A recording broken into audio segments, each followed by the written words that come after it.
পরিষ্কার, এমন কথা বলতে হবে, চিৎকার দিলে কথা বলা যাবে না।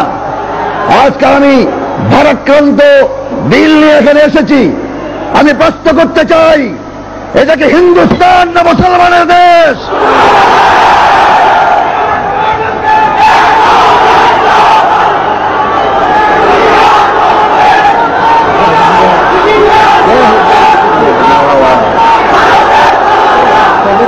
তাহলে এই চট্টগ্রামের নাম হল ইসলামাবাদ। হিন্দুস্তানে যদি কোরআনের আওয়াজ চলে, লন্ডনে যদি কোরআনের আওয়াজ চলে, বাংলাদেশে এমন কোন মরদের বাচ্চা জন্মগ্রহণ করে নাই আল্লাহর কোরআনের আওয়াজ বন্ধ করতে পারে।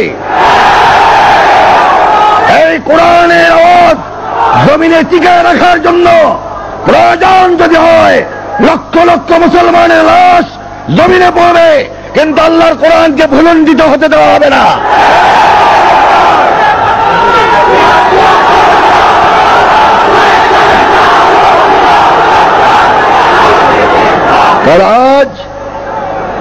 আজ ক্ষমতায় আসার আগে তসবিহ হাতে ছিল,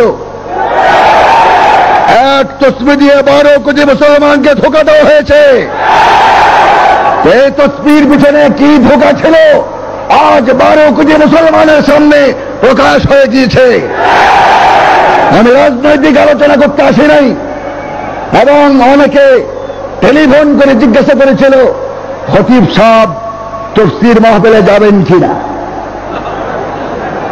আমি কোন রাজনৈতিক দলের লেজুড় নই, এবং কোন রাজনৈতিক দলের লেজুড় নই। আমি এক দল করি, লা ইলাহা ইল্লাল্লাহু মুহাম্মাদুর রাসূলুল্লাহ।